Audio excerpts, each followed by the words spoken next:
जब ईरान की ये मिसाइल फायर की जाती है तो तस्वीरें ऐसी होती हैं।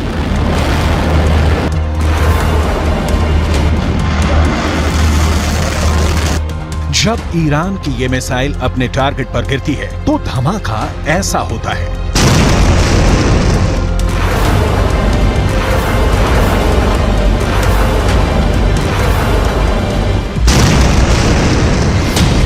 अब यही मिसाइल रूस पहुंचने वाली है और समझ लीजिए कि इस मिसाइल को लेकर बात पक्की हो गई है।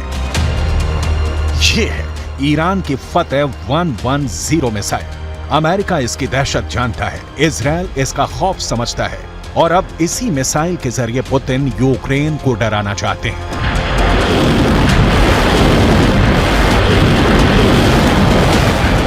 रिपोर्ट यह है कि ईरान की ये मिसाइल रूस पहुंचने वाली है और ऐसा अक्टूबर में ही हो सकता है।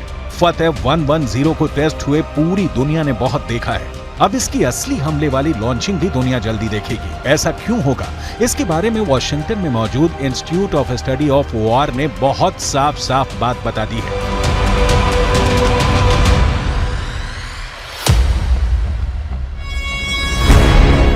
अठारह अक्टूबर को ईरान पर संयुक्त राष्ट्र की तरफ से लगी मिसाइल और ड्रोन बेचने की पाबंदी खत्म हो रही है और उसके बाद ईरान अपनी मिसाइल और ड्रोन खुल्लम खुल्ला बेच पाएगा। अब सवाल है कि आखिर ये कैसे तय हुआ कि ये मिसाइल रूस खरीदेगा।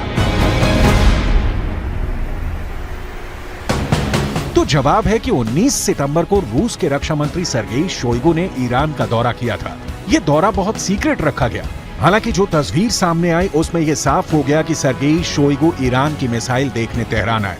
ईरान ने उनके सामने अपने एक एक हथियार की डिटेल रखी। इसमें ड्रोन भी थे और बैलिस्टिक मिसाइल भी, ठीक वैसे ही हथियार जो रूस को यूक्रेन में लड़ने के लिए चाहिए। ईरान के एरोस्पेस फोर्स के commander brigadier general Amir Ali Hajizadeh साथ साथ थे और वो बता रहे थे कि रूस को क्या क्या लेना चाहिए, किस हथियार से उनकी जरूरत पूरी हो सकती है। इसमें सबसे खास रही फतेह 110 मिसाइल। सर्गेई शोइगु ने इस मिसाइल को बहुत गौर से देखा। उन्हें बताया गया कि ये कितनी खतरनाक और सटीक मिसाइल है और ऐसे ही हथियार से रूस ज़ेलेंस्की के बड़े बड़े अड्डों को मिट्टी में मिला सकता है। सर्गेई शोइगु इस मिसाइल को देखकर काफी खुश हुए। Нацелена на реализацию всего комплекса запланированных мероприятий, несмотря на противодействие со стороны Соединенных Штатов Америки и Западных союзников.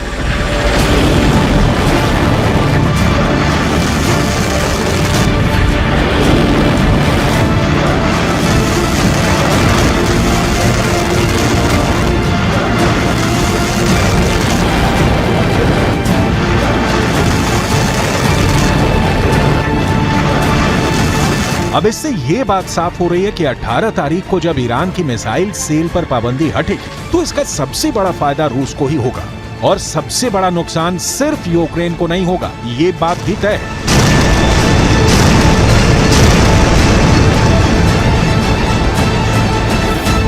फतेह 110 मिसाइल को लेकर डर इतना ज्यादा क्यों है? क्यों है इतना ज्यादा खौफ? क्यों ईरान और रूस के दुश्मन बहुत ज्यादा घबराए हुए हैं? इसकी बहुत सी बारीक बातें हैं, आपको एक एक करके बताते हैं। इंफॉर्मेशन वॉल के जरिए आपको समझाने की कोशिश करेंगे कि क्यों इतना ज्यादा खौफ इस tactical short range ballistic missile को लेकर है।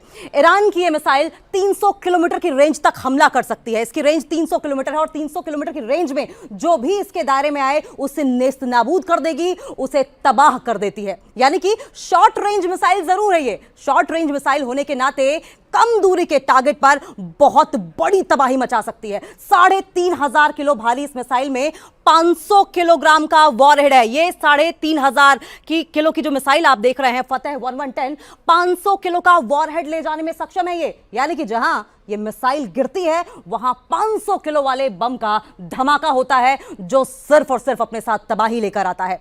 ये अपने टारगेट के 3 मीटर के दायरे में गिरती है और एक बैलिस्टिक मिसाइल का इतना ज्यादा सटीक होना, यकीन मानिए, बहुत बड़ी बात है। यह मिसाइल मिडिल ईस्ट में अमेरिका के खतरे को देखते हुए बनाई गई थी और यही बात है जो पुतिन को बहुत ज्यादा इस फतेह 110 मिसाइल के बारे में पसंद आ गई है। यह मिसाइल इस वक्त हमास के पास है। हमास वो इस्लामी चरपंथी ऑर्गेनाइजेशन है जो कि इस वक्त पैलेस्टाइन में एक्टिव है और इजरायली सेना को खदेड़ने में सक्षम है।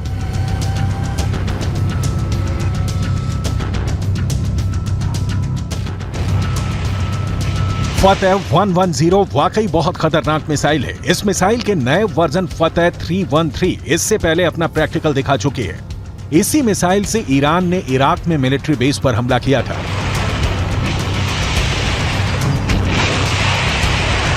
ये वही मिसाइल है जिससे ईरान ने जनरल कासिम सुलेमानी की हत्या का बदला लिया था। फतेह 313 की रेंज फतेह 110 से ज्यादा है। यही वजह है कि ईरान ने इराक में अमेरिका के मिलिट्री बेस पर यह मिसाइल दागी थी। इस मिसाइल के धमाकों ने 100 से ज्यादा अमेरिकी फौजियों को जहनी रूप से बड़ी चोट पहुंचाई थी, जिसे ट्रॉमेटिक ब्रेन इंजरी भी कहते हैं। हमले के बारे में तफसील से जानने के लिए पहले देखिए यह मिसाइल क्यों खबरों में है। अमेरिका से लेकर यूरोप तक मीडिया इसी मिसाइल की बात कर रहा है। इजरायल में भी यही मिसाइल चर्चा में है। पुतिन ने ईरान से फतेह 110 को लेकर बात पक्की कर ली है।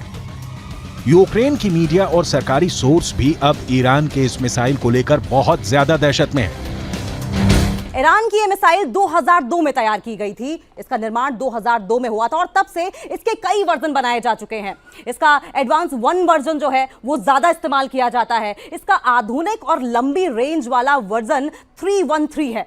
इसकी रेंज 500 किलोमीटर से ज्यादा की है, यानी कि 500 किलोमीटर के दायरे में जो भी इसके टारगेट पर आता है वो खत्म तबाह हो जाता है। और इस मिसाइल ने खुद को साबित करके दिखाया भी है।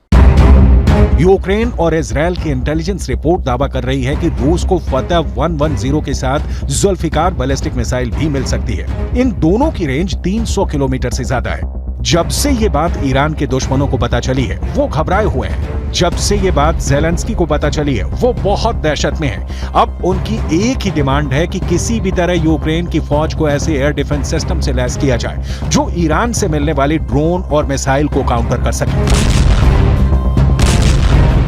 Сьогоднішній російський обстріл ракетами і дронами теж призвів до нових перебоїв з електрикою, але це виправляється. Відновлювальні роботи тривають. Така форма терору не дасть Росії нічого навіть зараз, коли ми ще не маємо достатньої кількості систем ППО. ज़ेलेंस्की को यह बात पता चल गई है कि फतेह 110 मिसाइल को रोकना बहुत मुश्किल है और इसमें अमेरिका भी पूरी तरह फेल साबित रहा है। 8 जनवरी 2020 को ईरान ने जब इराक में अमेरिका के 2 मिलिट्री बेस पर हमला किया, ये उसकी सैटेलाइट तस्वीरें हैं। ईरान ने चुन चुनकर अमेरिका के अड्डों को तबाह किया था। कई हैंगर, कई कमांड कंट्रोल सेंटर पूरी तरह तबाह हो गए थे। अमेरिका को हमले की जानकारी तो मिल गई थी, इसलिए उसके सैनिक आसपास अंडरग्राउंड हो गए थे। लेकिन अमेरिका के एयर डिफेंस सिस्टम ईरान की फतेह 110 मिसाइल को रोकने में नाकाम रहे थे। ईरान ने ऐसी करीब 20 मिसाइलें दागी थी। ये जहां गिरी वहां ऐसे ऐसे गड्ढे बने और 100 से ज्यादा अमेरिकी सैनिकों को धमाकों से गहरा सदमा पहुंचा था। ऐसी ही मिसाइल पावर से पुतिन लैस होना चाहते हैं ताकि वो ज़ेलेंस्की को वो वाला सबक सिखाएं जो ईरान ने अमेरिका को सिखाया था। ये ना सिर्फ ज़ेलेंस्की के लिए खतरा है बल्कि पश्चिम एशिया में ईरान और रूस का एक नया तालमेल तैयार कर रहे हैं, जिसका नुकसान इजरायल और अमेरिका दोनों को होगा। Высокая динамика встреч подтверждает общий настрой на дальнейшее укрепление стратегического партнерства в оборонной сфере и военном сотрудничестве. Зона давления на Россию и Иран показывает свою бесперспективность. अब ईरान के तेवर समझने हैं तो आप 2 तस्वीरों को बहुत गौर से देखिएगा। ईरान ने पहले 19 सितंबर को रूस के रक्षा मंत्री सर्गेई शोइगु को फतेह 110 मिसाइल दिखाई और फिर 22 सितंबर को यही मिसाइल अपने बहुत ही खास परेड में दुनिया को भी दिखाई। ये काले रंग वाली मिसाइल फतेह 110 को दिखाने का मकसद है कि ईरान और रूस के दुश्मन काबू में रहें। सवाल है कि रूस और ईरान साथ आए तो ज़ेलेंस्की क्या करेंगे? एयर डिफेंस तो ठीक है, लेकिन टक्कर तो बराबर की होनी चाहिए। इसलिए ज़ेलेंस्की के ऑपरेशन को भी बहुत गौर से समझिएगा। ज़ेलेंस्की को अब एटैकम्स मिसाइल मिलने जा रही है जो हाइमर जैसे लॉन्चर से दागी जाती है। इसकी रेंज 300 किलोमीटर होती है। अमेरिका से लेकर यूक्रेन तक तमाम मीडिया और देश की सरकारें अब इसी मिसाइल की बात कर रही हैं।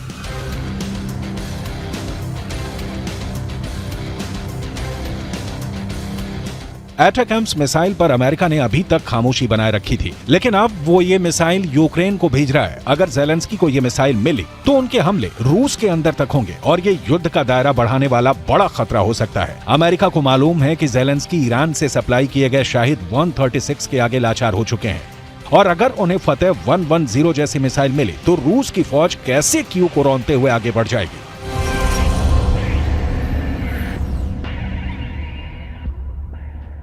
The most recent escalation, the United States strongly condemns Russia's missile strikes today, which continue to demonstrate Putin's brutality.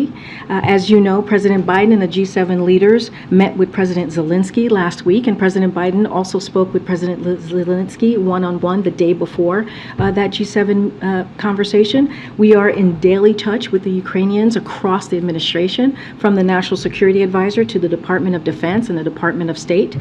On Friday, we announced an additional $725 million in security package for Ukraine to provide critical needs for it to defend itself, continue to defend itself, and bravely. इससे पहले Iran के शाहिद 136 ने बहुत बड़ी तबाही मचाई है। ये वाकई बहुत खतरनाक ड्रोन है जो अकेले हमला नहीं करता, बल्कि एक साथ कई ड्रोन लॉन्च किए जाते हैं। ये आत्मघाती ड्रोन है। इन्हें ईरान का कामिकाज़े ड्रोन भी कहा जाता है, जो यूक्रेन की पोजीशन पर अटैक कर रहे हैं। देखा जाए तो ईरान अब सीधे तौर पर नहीं तो एक अलग मोर्चे पर अमेरिका को सबक सिखाना चाहता है, और इसीलिए उसने अपनी ड्रोन वाली ताकत रूस को दी है। जब ड्रोन से अटैक होता है तो आसमान से तबाही बरसती है। ये इसका ओरिजिनल वीडियो है।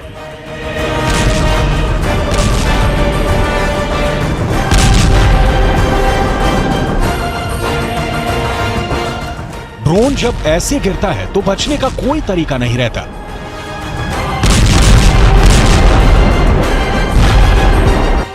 ये स्वार्म अटैक यानी एक साथ मधुमक्खियों की तरह हमला करते हैं। ये जहां टारगेट करते हैं वहीं हमला करते हैं। ऐसे ही हथियारों की सबसे बड़ी प्रयोगशाला बन चुका है यूक्रेन। ईरान ऐसे युद्ध में एक नई एंट्री है, और उसके ड्रोन ईरान की ड्रोन पावर को पूरी दुनिया में पहचान दिला चुके हैं।